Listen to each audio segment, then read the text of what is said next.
Hey everybody, happy Sunday, woohoo! Alright, so, excuse me, I still have my cough, I apologize. And I forgot my cough drop. So, I wasn't planning on making a video today, however, a friend of mine was making a video and she was doing some teachings, and there is, or I should say, there was a little misunderstanding as to how some of these things work and why they're here and all that stuff. So it's all regarding us as a human being and our soul and spirit body. So I wanted to talk a little bit about how all that works and why it's even present. All right, so the soul is the creation of God, which is the creator of all things. Not the universe, but God. The universe was created by the creator of all things, and so the creator of all things is the one that I'm referring to as God in this video. Just in case you have any different beliefs or whatever, this is what I'm talking about.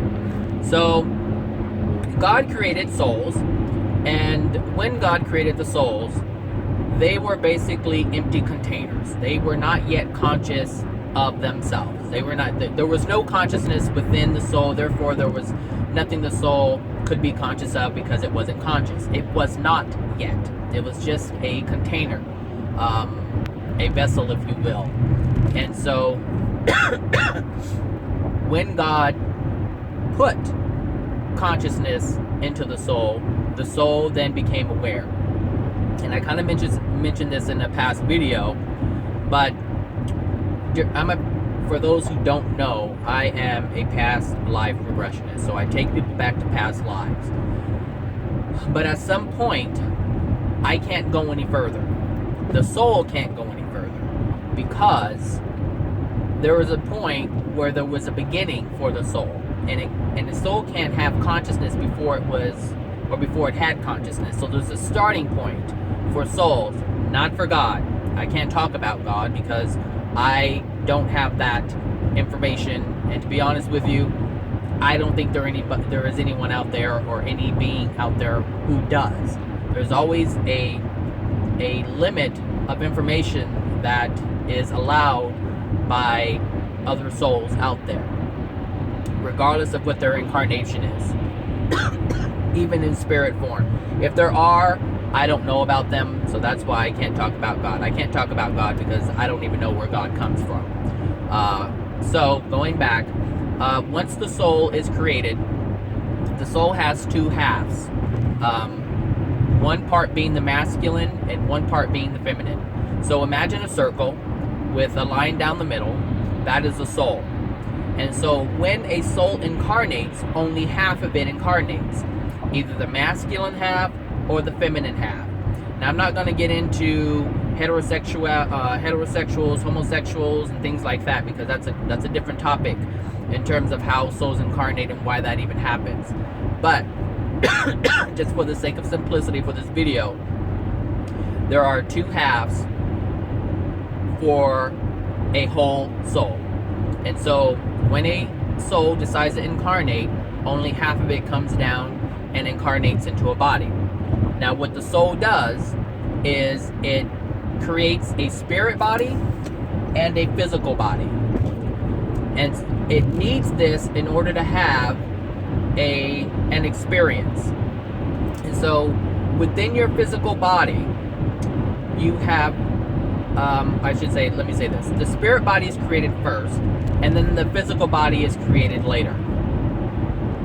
And so right now, as you listen to this, you have your physical body that you know of, that you see in the mirror, but you also have a spirit body that overlays your physical body. So your spirit body is within you. It's a little larger than your physical body. It's energetic, and it's needed to communicate, to send information back. So as a physical being, we have senses, physical senses.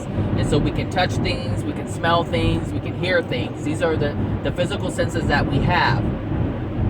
Now, that sensation or that data, because it's basically data that we're interpreting, that data that we're interpreting is then communicated from the physical body to the spirit body. And that data is then sent to the soul. And so, like I said, you have your physical body, then you have your spirit body, which is there within you, and it's a little larger than you, so it sticks out of your physical body. But then what you have is your soul, which is like, just picture this oval shaped energy that envelops your physical body and your spirit body. Your soul is always with you because you are the soul. That is the only thing that exists here. That's the only real thing that exists, is your soul. That is the only thing that is infinite. Your spirit body is not infinite, and your physical body is not infinite. So when you die, like looking at it from a human's perspective, when you pass away, here we go. When you pass away, your physical body expires. It can no longer hold life. It can no longer sustain life in the physical form. So what happens is the soul and the spirit body release itself from the physical body. But the soul, your consciousness, that's what you are still alive. You are alive, meaning your consciousness is still intact. Because the consciousness is your soul, and the soul is infinite. It cannot die. So when you hear, even if you look at Christianity, their belief is when you die, you go to heaven. Well, in order for that to happen, you have to still be conscious of that transition. You still have to be conscious of you being in heaven. So that automatically should tell you that you are not the physical body. You are a soul. And the soul is using the physical body and the spirit body in order to have this interaction. So, your soul is a container, like I said before, but it is the container of your personality. It is your personality. It is a container of all of your emotional injuries. It's a container of all your beliefs. It is a container of all your desires. It is a container of all your passions. It is you. So how you identify yourself is the soul. That's basically what it is. It's not like this separate thing that is, your soul is not separate from you, I should say. Your soul is you. And because the soul was made by God, this is where the whole we were made in God's image comes from. They weren't talking about the physical body, and they weren't talking about the spirit body. We were talking about your soul. Your soul is what was made in God's image. Therefore, the soul has certain powers, and part of that power or ability is to manifest or create a spirit body and a physical body. This is the power of the soul. As a human being and identifying as a human being, you don't have that kind of power. Because we are limited by laws, and the universal laws it's a different story. But right now I'm talking about the soul, the spirit body, and the physical body. So the soul needs a spirit body so that it can exist within the spirit world and still have interaction within the spirit world. There are senses that the physical body has, and there are senses that the spirit body has. The spirit body's senses are more heightened than the physical body. So when you die, you are actually still conscious. You don't have a physical body, but you have a spirit body. And that spirit body can still feel. Now, when you pass on into the spirit world, there are different types of physical matter, but not in the sense of how we know the physical world to be. It's different. So the issue or the problem that people have is they try to apply what they know or how they understand the physical world as we are experiencing it. It is not the same, but there is physical matter outside of this physical plane that we are in right now, that we are experiencing. Now, I wanted to also throw in there, every single night when you sleep, your soul and your spirit body leave the physical body. You are no longer in your physical body. There is something that is called a silver cord, and that silver cord connects the physical body to the spirit body. I'm going to say it again. The silver cord connects the physical body to the spirit body. Like I said, when you go to sleep, the spirit body and the soul leave the physical body, but it's still tethered. It's still connected to the physical body. And so the spark of life, if you will, is held within the soul. And it is the one that is powering or generating the power for the spirit body and the physical body, which is the reason why the silver cord is there, so that there is constant communication between the physical body and the spirit body, which is governed by the soul. So let's say you're sleeping and you have to go to the physical body, the bladder is full within the physical body. Well, within that silver cord, there's constant data being sent back and forth, constantly, just constantly, monitoring the body. The physical body is then sending a signal saying the bladder is full. Once the signal is sent to the spirit body, it notifies the soul. The soul then comes back because the physical body needs attention, which is the releasing of the bladder. So the spirit body and the soul come back into the body, and you wake up and you go to the bathroom, and that's it. And then as soon as you go to the bathroom and you go back to sleep, the soul and the spirit body leave the body again, and they go out and do other things. So the soul is always traveling to different dimensions in the spirit world, doing all sorts of things. Now, we don't remember it, but we do. And this is, we remember it through our dreams. But the thing is, our brain or our mind cannot fully, it can't fully, hold on, highway patrol, I don't know why he's behind me. Okay, good, he's going around. So the human consciousness cannot interpret, and a lot of times it's afraid to even acknowledge what's happening. So there's this separation, just like there's things that have happened to you in your childhood that are fears or injuries that have happened, and you won't remember them because they're too much to deal with.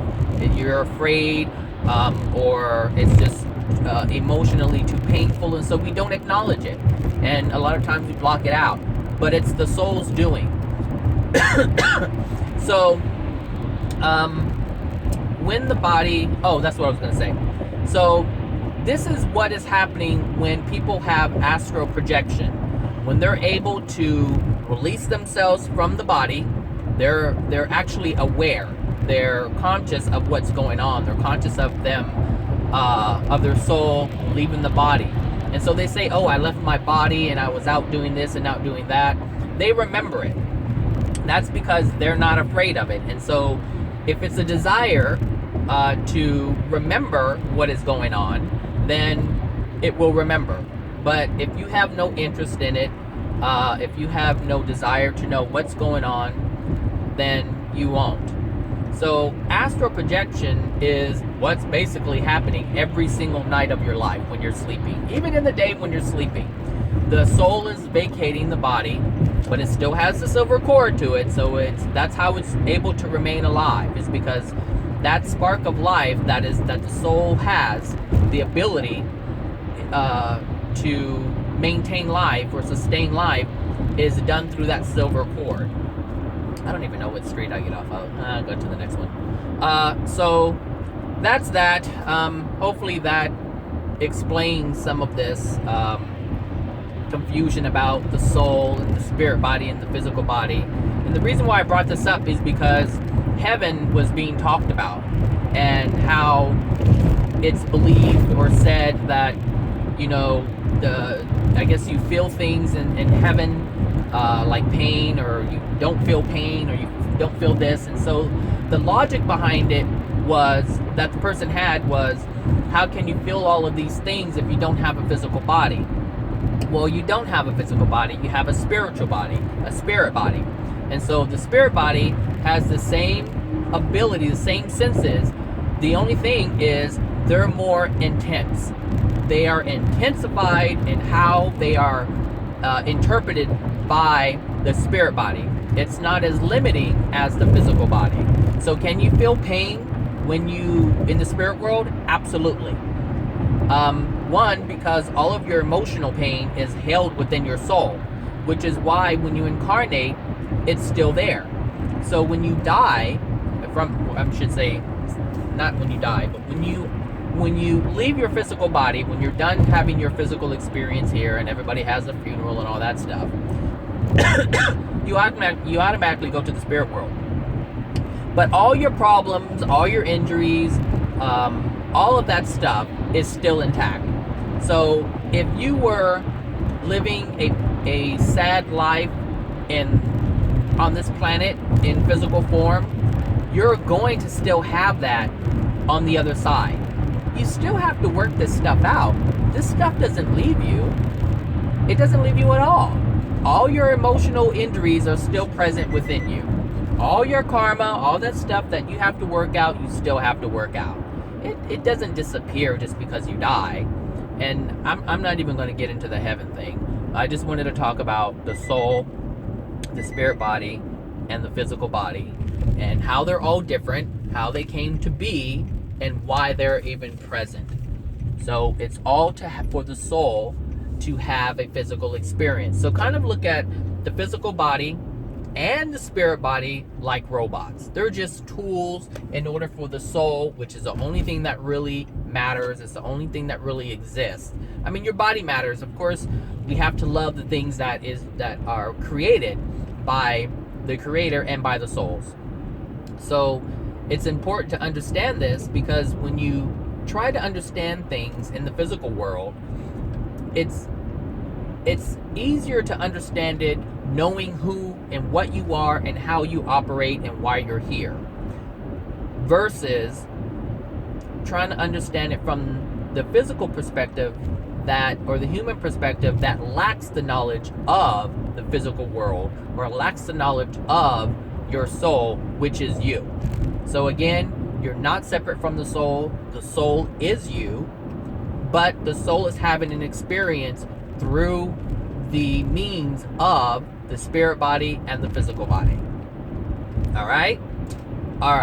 So I hope that cleared some things up. If you have more questions, you can ask me. If you're friends with me, then you can do it on Facebook. If you're not friends with me, then you can add me to Facebook, or you can just write it in the comments and we can go from there. All right. As always, I love you. Take care. Enjoy your Sunday, and I'll talk to you guys soon. Bye.